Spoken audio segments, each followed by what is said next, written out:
The first time I heard someone say, my 6-year-old could have done this better, was at the Joseph Beuys exhibition in Berlin. It's decades ago. Those people were standing right in front of one of those fat corners, if you know his work, and just whispering it. But it echoed out in this silent, wide room, and it stuck with me.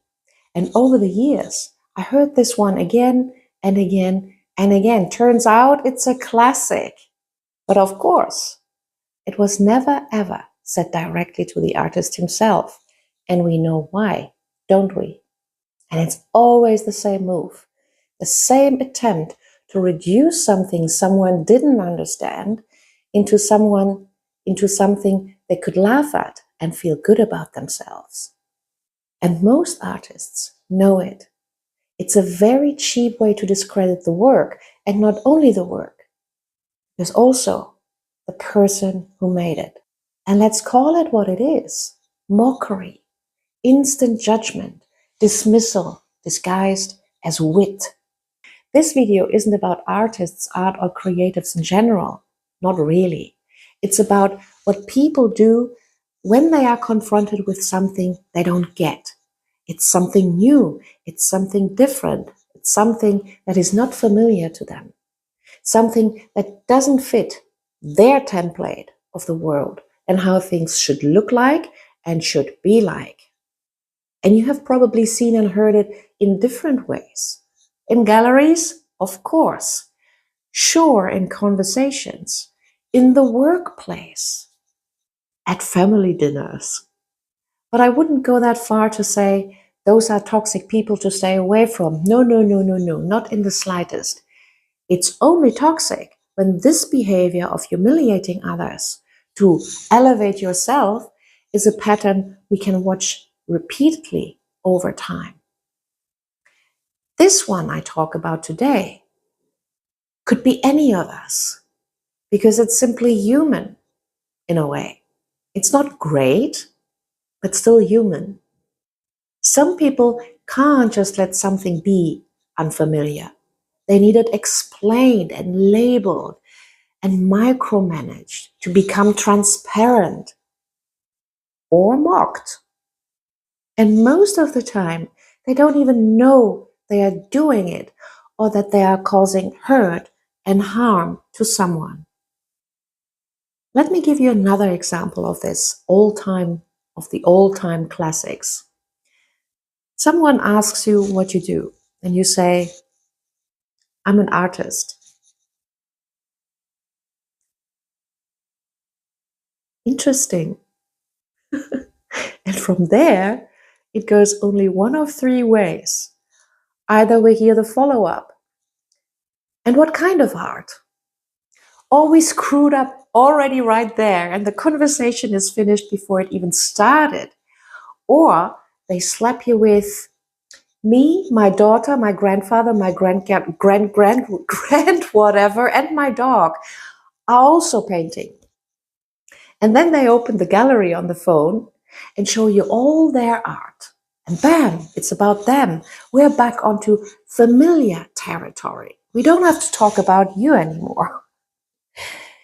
And if you say you teach art, it can get even worse.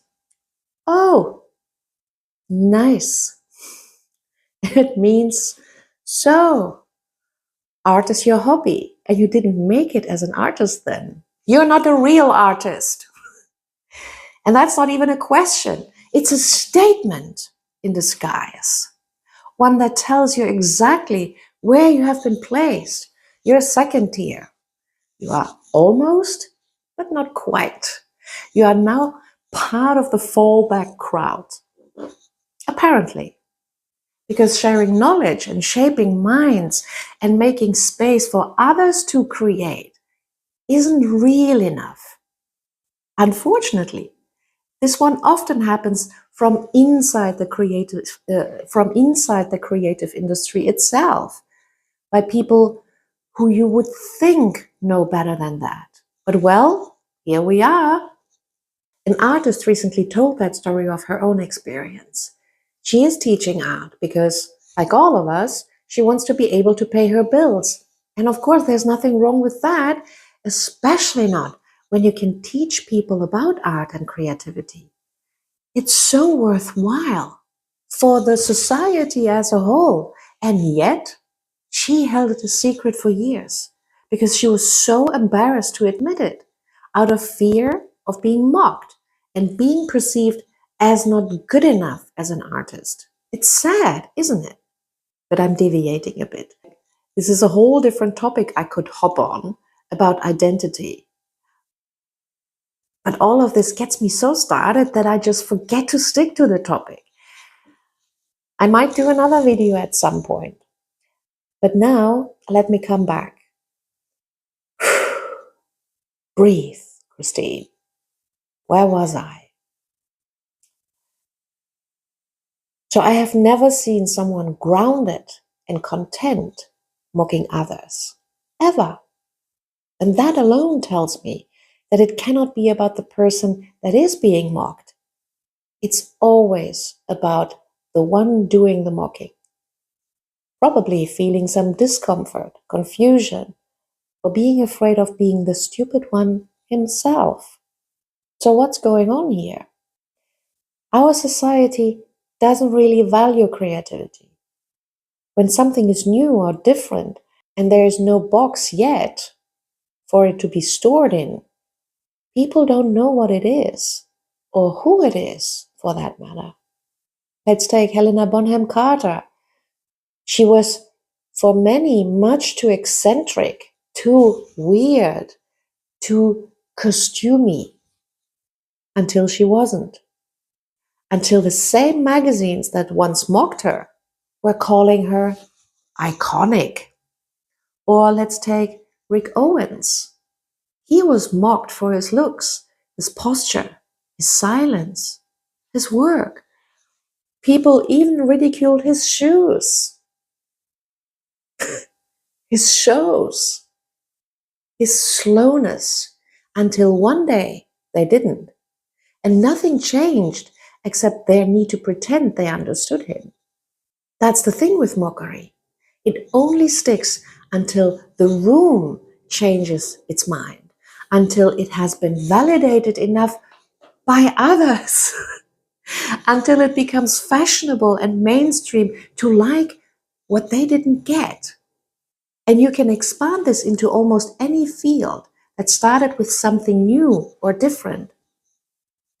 Let's take mobile phones, a PC, a car. But until then, it stinks, especially when it's about artists, because what creatives do when they build something from their world, their inner visions, it is so personal that it can be difficult to separate your own worth from the mocking comment, even when you know better.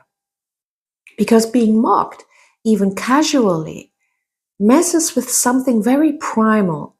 It messes with your sense of safety, your sense of coherence, your sense of self. Mockery is rarely about what someone said or did. It's about what the other person couldn't feel safe enough to admit. Like, I didn't get it, or I don't understand it, or I don't know. What's wrong with that? But they felt left outside of something. And so they felt the urge to make it smaller. They turned your complexity into a punchline so they wouldn't have to feel left out. They wouldn't have to feel small. They wouldn't have to feel the stupid one. And it gives them a hit of power and control. And yeah, it often works. And the artist is the one feeling destabilized and insecure in the end. And when it happens, and you know of it, you are tempted to justify yourself as you shrink, or you have put on an armor years ago of all kinds of philosophical explanations to throw the ball back at the one that tried to diminish you. So it becomes a stupid power game of who is the most stupid. But there's another option. Don't be a dick. You can hold your shape. You can stay exactly as you are, even when someone tries to make it small enough to understand.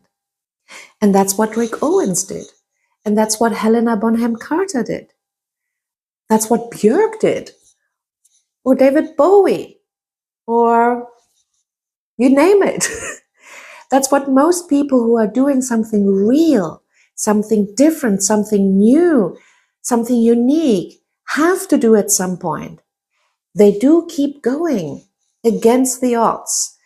Their vision, their work means more to them than mockery of others ever will. And that's their superpower. People do what people do, and we cannot control any of it. So our only choice is to stick to what is important to us. And one day, it might be validated by enough others, and then life becomes easier. Or so we think. Because being successful as an artist is still not the end of the story. And yeah, I hate to break it to you, nothing gets easier. But this might become my next video, not today. But anyway, here's a takeaway I will leave you with today.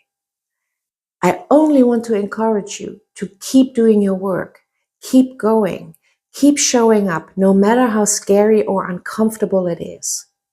There might just be that someone just around the corner who needed to see it or hear it to fall in love with your art or your work.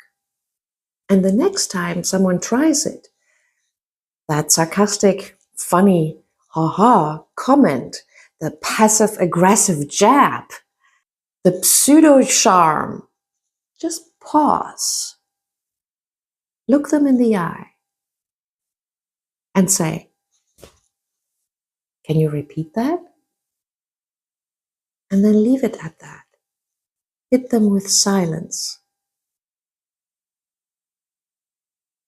Most people who are decent feel in that very moment that they might have crossed the line, that they might have said something that wasn't really appropriate, or nice, kind, or even remotely funny.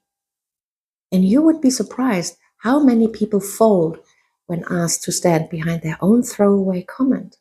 So, can you repeat that?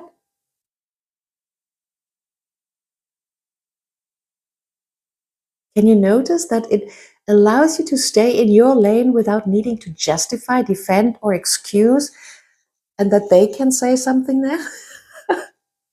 Try it. Let me know what happened. I will be in the comments waiting for your stories. And until then, and hopefully until next time, have a lovely day. Bye for now.